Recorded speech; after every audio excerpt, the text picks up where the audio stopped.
Te damos gracias, Padre, por tu amor. Gracias porque estás aquí, Señor, y te pedimos, Señor, que tú te glorifiques por medio de tu palabra, Señor. Transfórmanos, te lo pedimos, Señor, por medio de tu palabra, que tu Santo Espíritu obre en cada uno de nosotros, Señor, y que tú nos transformes y que nuestro amor a ti, Señor, aumente cada día por medio del conocimiento de tu palabra. Ponemos esta predicación en tus manos, en Cristo Jesús. Amén. Amén. Estamos en el Evangelio de Juan, capítulo 14, y hoy vamos a ver principalmente los versículos del 7 al 14. El título que le hemos puesto a esta predicación es Cristo Jesús y el Padre. Cristo Jesús y el Padre.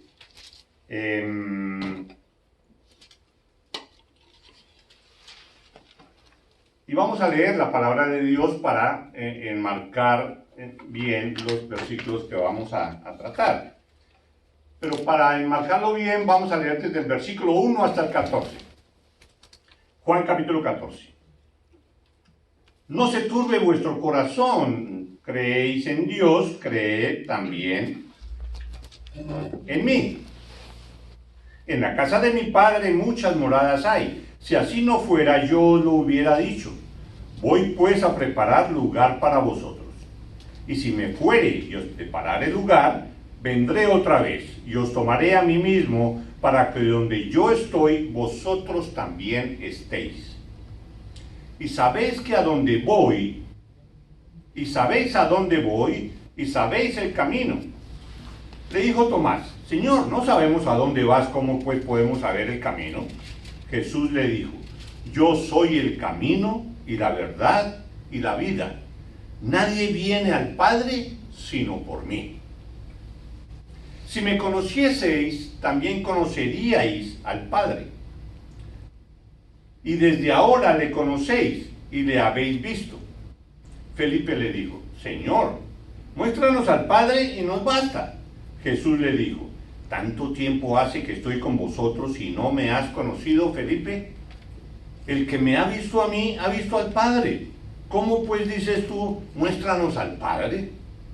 ¿No crees que yo soy en el Padre y el Padre en mí? Las palabras que yo os hablo, no las hablo por mi propia cuenta, sino que el Padre que mora en mí, Él hace las obras. Creedme que yo soy en el Padre y el Padre en mí. De otra manera, creedme por las mismas obras.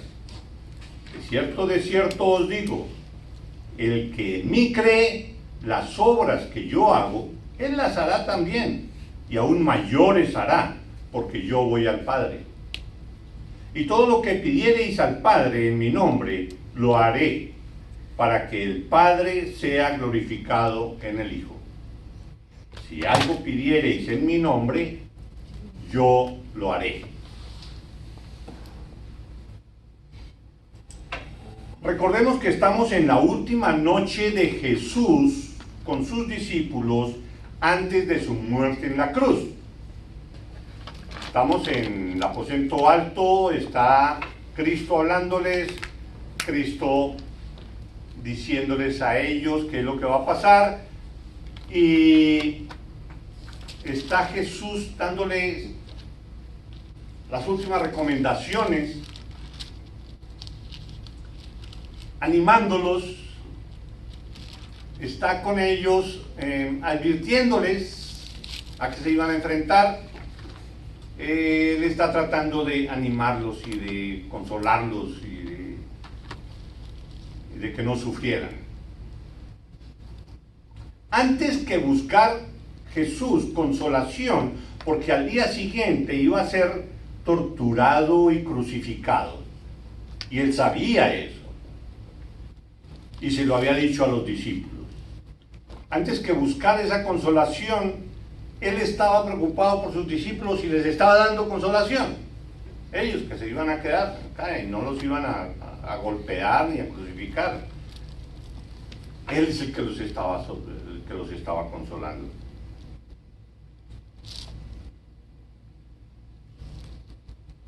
porque era lógico que ellos se sintieran turbados, los discípulos, confundidos con todo esto que está pasando, porque lo han acompañado por 3 años y medio, tiempo durante el cual Jesús les había demostrado a todo momento amor, comprensión, sabiduría, pero sobre todo había mostrado su poder, mostrando que no era cualquier maestro, no era cualquier rabí, no era cualquier otra persona. Con ese poder, así como dijo Nicodemo, es que alguien que hace esas cosas que tú haces tiene que venir del cielo, decía el mismo fariseo en ese momento, Nicodemo. Entonces han pasado 3 años durante los cuales han vivido juntos y Él les ha provisto de todo, de alimentación, de sanación, les ha dado poder a ellos de sanar a otras personas y les ha dado también poder para hablar a otras personas. Así mandó a 70 que hablaran el Evangelio, les dio el poder para sanar. Poder que demuestra claramente que Él es el Todopoderoso y sobrenatural. Jesús no era cualquier persona. Varias veces les había dicho que Él y Dios son lo mismo. Ya se lo había dicho varias veces. Por medio de las expresiones que todos sabemos cuando Él dice cada rato, yo soy tal cosa, yo soy, o simplemente yo soy. Sabiendo que en el Antiguo Testamento esa expresión pues se hace refiriéndose a la presencia de Dios, o refiriéndose a Dios. Y Él la usaba sin ningún problema, yo soy. Entonces, no pocas fueron las veces en que lo reconocieron como el Hijo de Dios. Varias veces los discípulos lo reconocieron como el Hijo de Dios. Incluso los demonios, si ustedes se acuerdan, lo reconocieron como tal.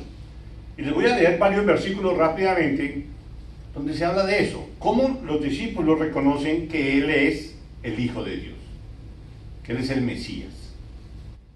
Mateo 16:16, respondiendo Simón Pedro dijo, tú eres el Cristo, el Hijo del Dios viviente. Mateo 26, 63 y 64, dice, mas Jesús callaba. Entonces el sumo sacerdote le dijo, te conjuro por el Dios viviente que nos digas si eres tú el Cristo, el Hijo de Dios. Jesús le dijo, tú lo has dicho. Y además os digo, que desde ahora veréis al Hijo del Hombre sentado a la diestra del poder de Dios y viniendo en las nubes del cielo.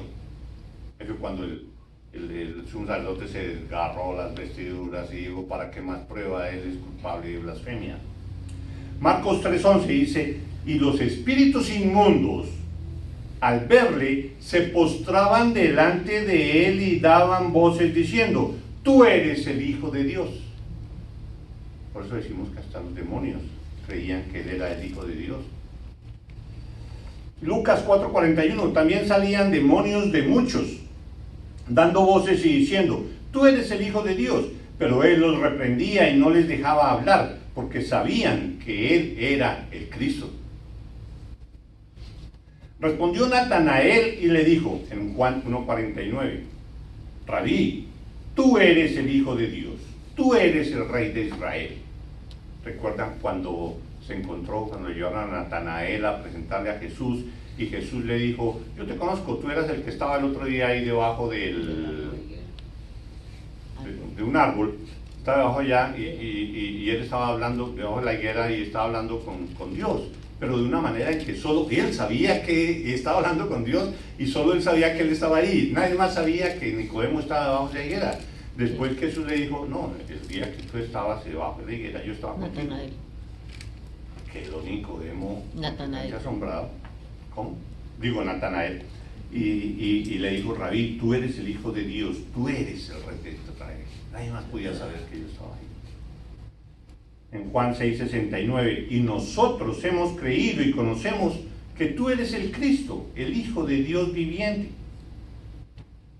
En Juan 11:27 le dijo, sí Señor, yo he creído que tú eres el Cristo, el Hijo de Dios que has venido al mundo. Todas estas declaraciones en medio de todos estos evangelios, tú eres el Cristo, tú eres el Hijo de Dios.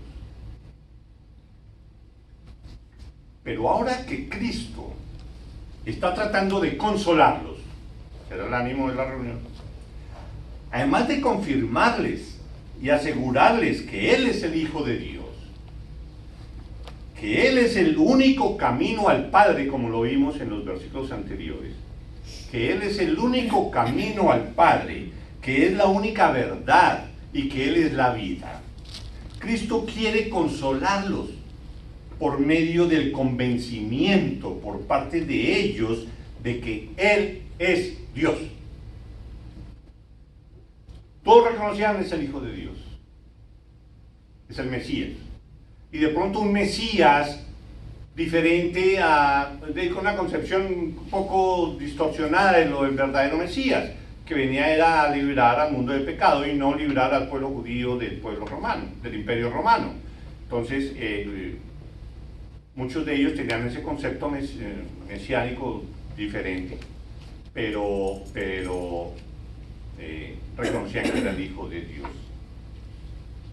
Pero nadie decía directamente, tú eres Dios.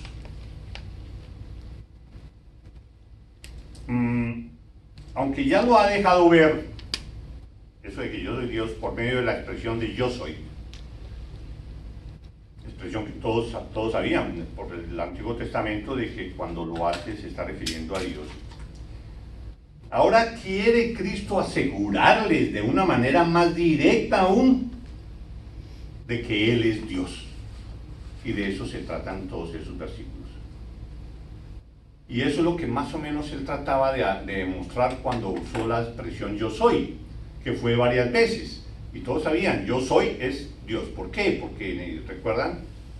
Cuando lo de Moisés, que él dijo, cuando pregunten quién te envía, di que yo soy te envía.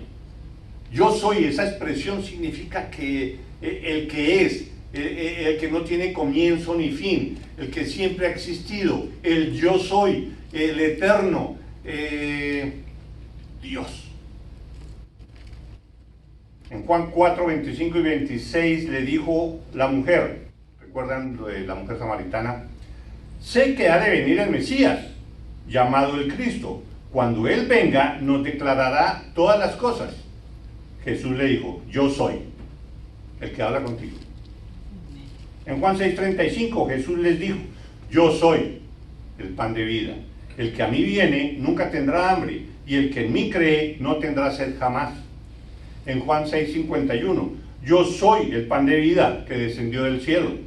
Si alguno comiere de este pan, vivirá para siempre, y el pan que yo daré es mi carne, la cual yo daré por la vida del mundo. En Juan 8:12, otra vez Jesús les habló diciendo, yo soy la luz del mundo. El que me sigue no andará en tinieblas, sino que tendrá la luz de la vida.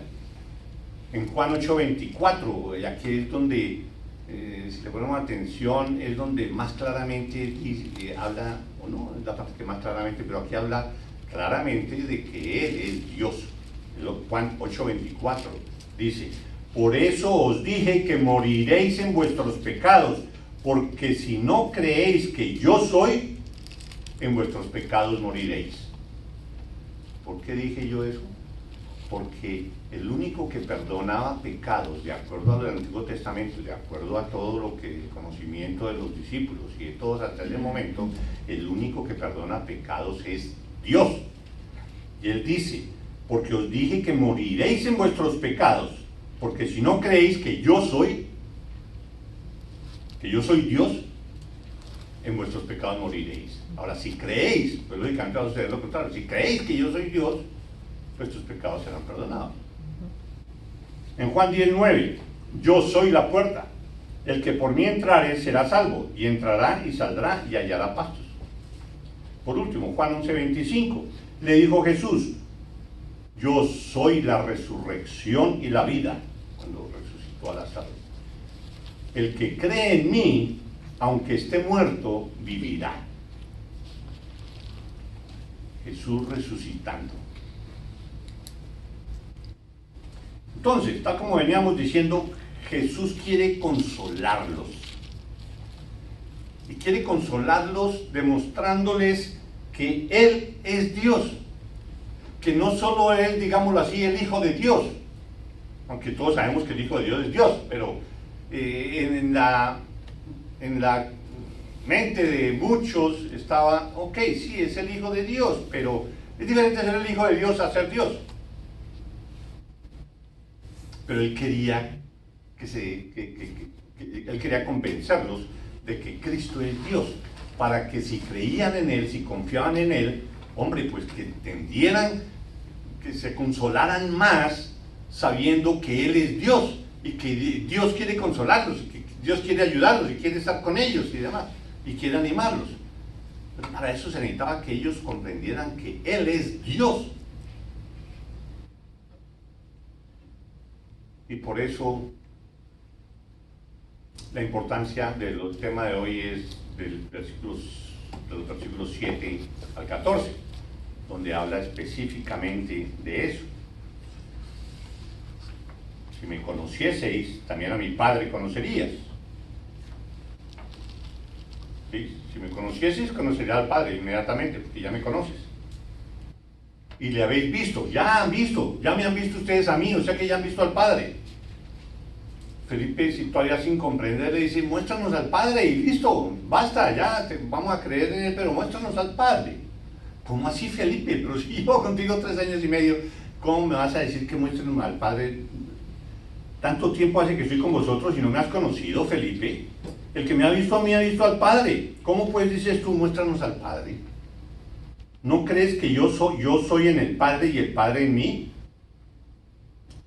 Las palabras que yo os hablo no las hablo por mi propia cuenta, sino que el Padre que mora en mí, Él hace las obras. Creedme que yo soy en el Padre y el Padre en mí.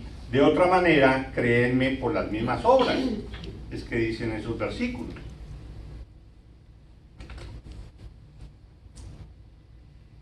El impacto de estas palabras que acaba de decir Jesús en los apóstoles tuvo que haber sido un impacto bastante importante en la vida de ellos. ¿Por qué? Porque ellos inmediatamente se preguntarían: ¿cómo así que Él y el Dios Padre son el mismo? ¿Cómo podemos entender? ¿Cómo así que si lo vemos a Él, estamos viendo al Dios Padre, al Dios Todopoderoso, al Dios majestuoso, santo, al Rey de Reyes, al Señor de Señores, que habla todo el Antiguo Testamento? ¿Cómo es que viéndolo a Él estamos viendo al Padre? No lo entendemos, porque cualquiera que vea al Padre, es decir, nadie puede ver al Padre y seguir viviendo. Nadie. Los apóstoles conocían el Antiguo Testamento. Además, Cristo les hablaba de Él continuamente, del Antiguo Testamento, y hasta ese momento lo que sabían los apóstoles de Dios, pues era el Antiguo Testamento. Nosotros ahora lo vemos con otros ojos, pero es que para ellos todo el conocimiento era el Antiguo Testamento, y en el Antiguo Testamento se decía eso: nadie puede ver al Padre y seguir viviendo. Entonces, como nos estás diciendo de que si me has visto a mí, ya has visto al Padre, pero ¿cómo así? ¿Y yo entonces por qué sigo viviendo? No era fácil de entender. A veces uno dice: pero esos apóstoles, esos discípulos tan tontos, si Él se lo está diciendo, pues créale y listo. No era tan fácil, por todo su conocimiento del Antiguo Testamento. En Éxodo 33 vamos a ver el pasaje donde dice eso. Éxodo 33, versículo 17. Dice: y Jehová dijo a Moisés: también haré esto que has dicho, por cuanto has hallado gracia en mis ojos, y te he conocido por tu nombre. Cuando le pidió Moisés a Dios de que lo dejara ver, Él entonces dijo: te ruego que me muestres tu gloria. Y le respondió Dios: yo haré pasar todo mi bien delante de tu rostro, y proclamaré el nombre de Jehová delante de ti, y tendré misericordia del que tendré misericordia, y seré clemente para con el que seré clemente. Dijo más, no podrás ver mi rostro, no me pidas eso, no podrás ver mi rostro, le dijo Dios a Moisés, porque no me verá hombre y vivirá. Una declaración sumamente importante, impactante, que seguramente los apóstoles y los discípulos se acordaban de eso, era muy conocido, ¿sí? Y dijo a un Jehová, he aquí un lugar junto a mí, y tú estarás sobre la peña, y cuando pase mi gloria, yo te pondré en una hendidura de la peña, y te cubriré con mi mano hasta que haya pasado. Después apartaré mi mano, y verás mis espaldas, mas no se verá mi rostro. Dios es espíritu, Dios no tiene cuerpo, Dios no tiene espaldas, Dios no tiene mano, pero Él lo dice de esa manera, lo muestra de esa manera para que nosotros medio podamos entender algo de quién es Dios. Ver su gloria es imposible para cualquiera de nosotros. Ver toda su gloria, su poder, ese resplandor de su gloria, ninguno que lo vea puede seguir viviendo. Otro momento donde se nota eso de ver a Dios y ver lo impactante que es en Isaías 6. Isaías 6, versículo 1, dice lo siguiente. En el año que murió el rey Usías, dice Isaías, vi yo al Señor, una visión tuvo Isaías. Vi yo al Señor sentado sobre un trono alto y sublime, y sus faldas llenaban el templo. Por encima de él había serafines. Cada uno tenía 6 alas. Con 2 cubrían sus rostros, con 2 cubrían sus pies y con 2 volaban. Y el uno al otro daba voces diciendo, Santo, Santo, Santo, Jehová de los ejércitos. Toda la tierra está llena de su gloria. Y los quiciales de las puertas se estremecieron con la voz del que clamaba, y la casa se llenó de humo. ¿Se imaginan esa impresión, así fuera una visión de Isaías, al ver la presencia ya majestuosa del Dios Todopoderoso? Y cuando lo vio, hasta las puertas temblaron y los quicios y todo se movió, porque Dios estaba ahí presente. ¡Ay de mí!, dice Isaías cuando vio esa visión. ¡Ay de mí, que soy muerto! Porque siendo hombre inmundo de labios y habitando en medio de pueblo que tiene labios inmundos, han visto mis ojos al Rey, Jehová de los ejércitos. El que vea a Dios no puede seguir viviendo. Él estaba impresionado, ¿cómo así? Yo lo vi y ¡ay de mí! Voy a morir porque yo soy impuro. Interesante ver ese momento de Isaías en que ve la santidad, la pureza de Dios en una visión, y lo primero que él dice, soy un hombre inmundo, de labios inmundos, lo único que hago es emitir palabras inmundas. Él se tapó su boca. ¿Tú qué te hubieras tapado? Los oídos, la lengua, ¿qué? Todo, los ojos, todo nuestro cuerpo nos hubiéramos tapado nosotros porque pecamos con todo nuestro cuerpo. Hubiéramos visto nuestro pecado ahí mismo. Uno ve la santidad, o él vio la santidad, inmediatamente mi pecado.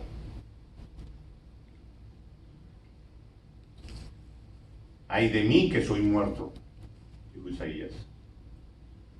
Entonces, Jesús, cuando les estaba diciendo, si han visto, no ven que yo soy Dios.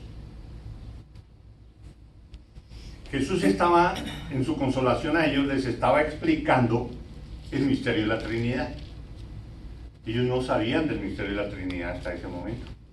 Sabían de Dios el Padre, sabían que iba a enviar un Mesías, sabían algo del Espíritu de Dios, a pesar de que en Génesis, en capítulo 1, el versículo 1, desde ahí se empieza a hablar de los 3. En plural, hagamos al hombre a nuestra imagen y semejanza. Y que existe la Trinidad. Entonces, como estaba hablando del misterio de la Trinidad, Jesús estaba tratando de explicárselo, pues un misterio, al fin y al cabo. Lógicamente los apóstoles no pudieron entenderlo, ni nosotros lo podemos entender hoy en día. Por eso el versículo 7, si me conocieseis, también a mi Padre conoceríais, y desde ahora le conocéis y le habéis visto. Yo soy Dios. El que me ha visto a mí, ha visto al Padre. Entonces, dirían los discípulos, ¿no? ¿Te estamos viendo entonces que estamos muertos o qué? Porque el que ve al Padre está muerto. No vive, punto. ¿De qué estás hablando, Jesús? Tú no puedes considerarte Dios, pues estaríamos muertos. Es lo que dice la palabra. ¿Qué está pasando? ¿Qué estás diciendo? No entendemos. Seguramente dirían los discípulos en sus adentros. Aunque Jesús había invertido toda su vida en estos hombres, y a pesar de que habían vivido un día tras otro con la imagen misma del Dios invisible, como dice Colosenses 1:15, con aquel en quien habita corporalmente toda la plenitud de la deidad, Jesús, Colosenses 2:9. Interesante la forma como Pablo define a Dios ahí en ese momento, a Jesús, en el cual habita corporalmente toda la plenitud de Dios, toda la plenitud de la deidad, en Cristo Jesús. Con aquel que es el resplandor de su gloria y la imagen misma de su sustancia, de su ser, de lo que es Dios. Jesucristo es la imagen misma de su sustancia. Es Dios, porque es Dios mismo el único que puede dar la imagen misma de su sustancia, es el mismo. Ninguna otra cosa puede tener esa característica de ser la imagen misma de su sustancia, como lo dice Hebreos 1:3. Aún así, a pesar de que ellos habían pasado 3 años con Él que es Dios, los discípulos no entendían completamente la verdad sobre Él y su unión con el Padre, no entendían. Frente a eso, el Señor entonces les da un mandamiento. ¿Ya que no entienden? Ok, entonces les voy a dar un mandamiento. Versículo 10. ¿No crees que yo soy en el Padre y el Padre en mí? ¿No crees eso? Entonces os ordeno. Versículo 11. Creedme que yo soy el Padre y el Padre en mí. ¿No me creen por todo lo que les he dicho? ¿No me creen después de 3 años de estar con ustedes? Entonces les doy un mandamiento. Creedme que yo soy en el Padre y el Padre en mí. Ya es un mandamiento. Tienes que creer.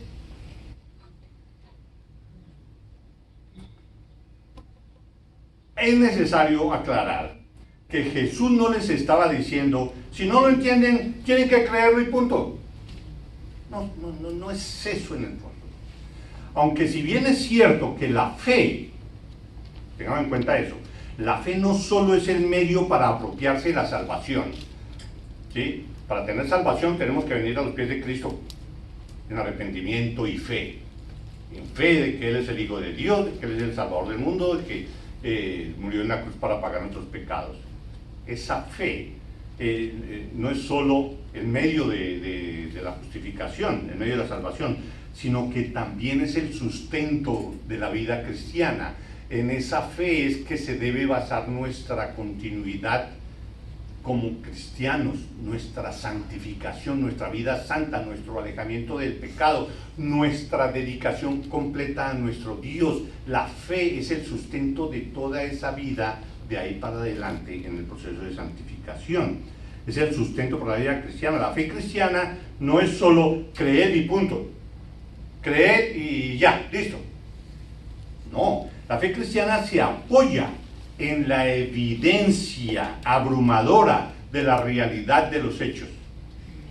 No es solo algo irreal, creedme y punto. Creer, tener fe, ahí algo.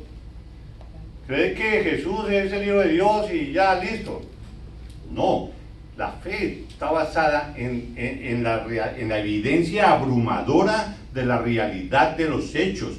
Por eso Jesús dice, si no me creen por lo que les digo, ahí en el versículo 11, si no me creen por lo que les digo, creedme por las mismas obras. No crean solo lo que yo les digo. Miren lo que he hecho. Miren todo lo que les he mostrado que yo hago. Miren las obras. Si no me quieren creer. La fe no tiene su base solamente en creer en las palabras de Cristo, sino también creer en las innumerables obras milagrosas, sin precedentes e inigualables que Jesús realizó y realiza. Y realiza. Por ejemplo, uno de esos milagros que uno ve todos los días, continuamente, y que para uno debería ser suficiente como un milagro que solo Dios puede hacer. Ese milagro es el que tú ves al frente del espejo cuando tú estás al frente del espejo. El milagro de tu salvación, el que Dios, el poderoso, haya puesto sus ojos en ti, te hubiera elegido y que ahora seas salvo, hijo de Él. Eso es una obra maravillosa de Dios en ti, que te hubiera transformado en la persona que eres hoy en día. Eso es un milagro. ¿Dónde estaríamos si Él no nos hubiera transformado de esa manera? Solo Él pudo transformarme, solo Él pudo cambiarme. Nadie, yo no pude, nadie más pudo en mí. Solo Dios lo hizo, es un milagro. ¿Qué más grande milagro que ese? Entonces no creamos en Dios solo porque la Biblia dice aquí esto y dice, no solo eso, por sus obras maravillosas. Esa obra maravillosa es tu salvación. Lo ves todos los días. Y vives con eso todos los días. Un momento que es bien claro en cuanto al reconocimiento de Jesús como Dios por parte de los discípulos, vino después de su resurrección. Ya le había mostrado todo eso, su muerte, su sufrimiento, su muerte en la cruz, y ahora su resurrección. Ahora, ¿quién cree en la resurrección? Nadie, no. Tomás no quiso creer. Tomás, en Juan 20:28, dijo: entonces Tomás respondió y le dijo: Señor mío y Dios mío. Ahí ya Tomás reconoció: tú eres Dios, Dios mío. ¿Cuándo? Cuando vio que en realidad era Jesús quien estaba ahí. Resucitado. ¿Cómo resucitó? Eres Dios. Es una de las pocas veces que alguien le dice: tú eres Dios. Les había dicho en varias oportunidades: tú eres el Hijo de Dios, tú eres el Mesías, tú eres el Cristo, el enviado de Dios. Sí, pero tú eres Dios.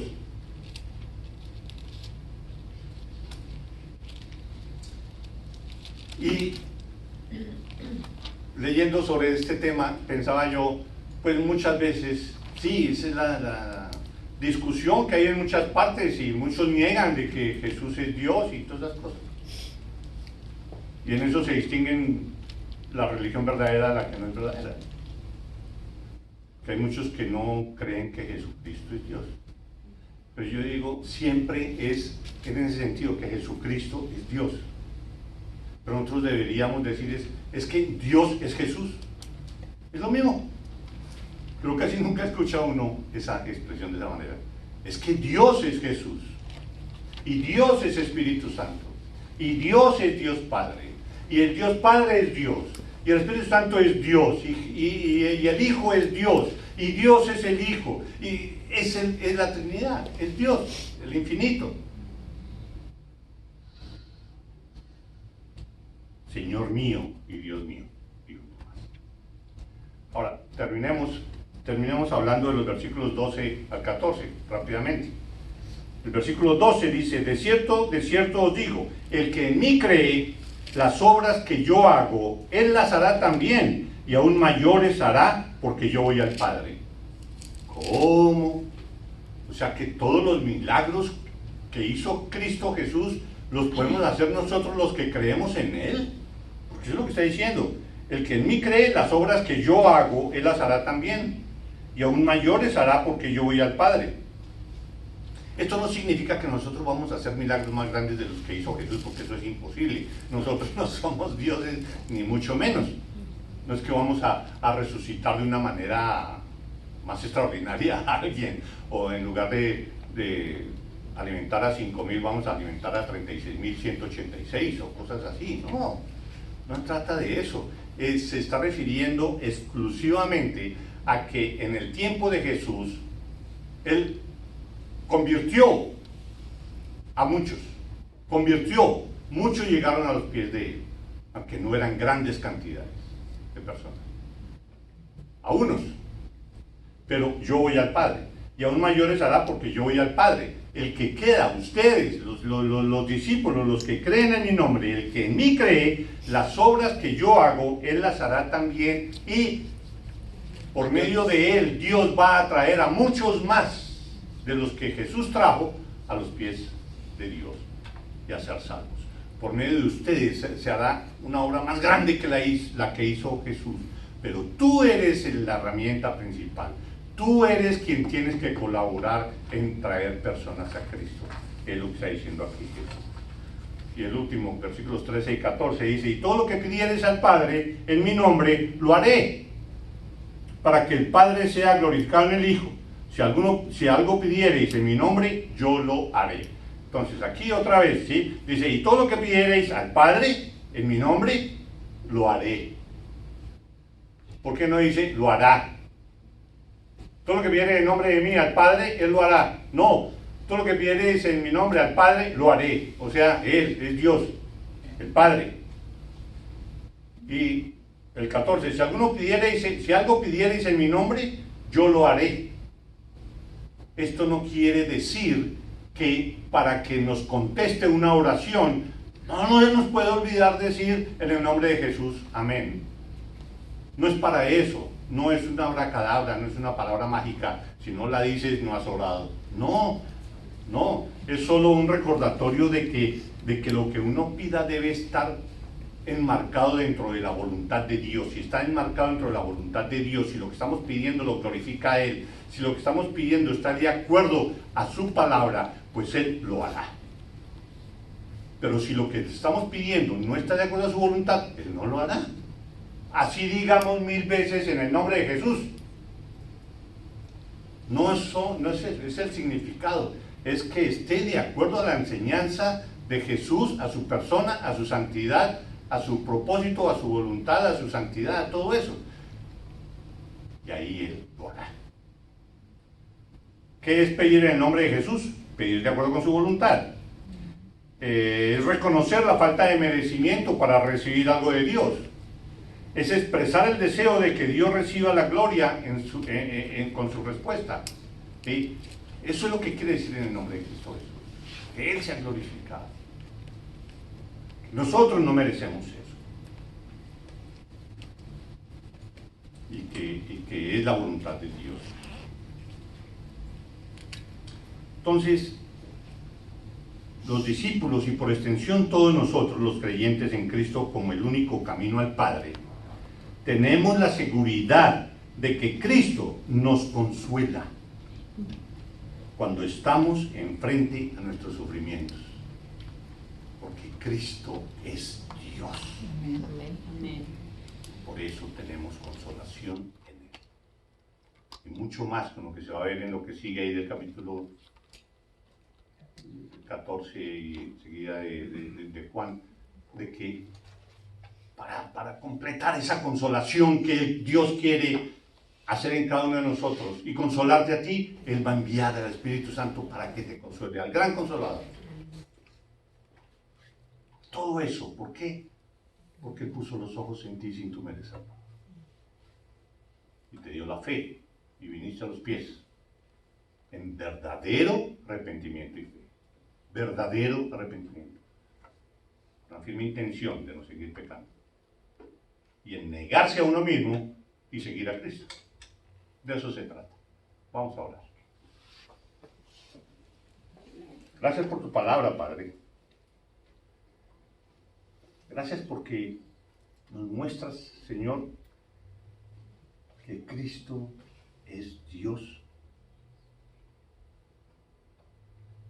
y que nos salvó por la entrega de su vida en la cruz, que pagó en la cruz por nuestros pecados, que su santidad es la que se nos imputa a nosotros y que el castigo de nuestros pecados se imputó a Jesús. Padre, gracias por nuestra salvación, te damos, porque solo tú eres el hacedor de nuestra salvación. Te damos gracias, Señor, y ponemos nuestras vidas en tus manos, Señor, para que tú nos transformes y nos hagas conscientes a todo momento de que Jesús es Dios y que Él está en nuestros corazones, que Él está en nosotros y que tú nos consuelas a todo momento por medio de Él. Te damos gracias en Cristo Jesús. Amén. Amén. Amén.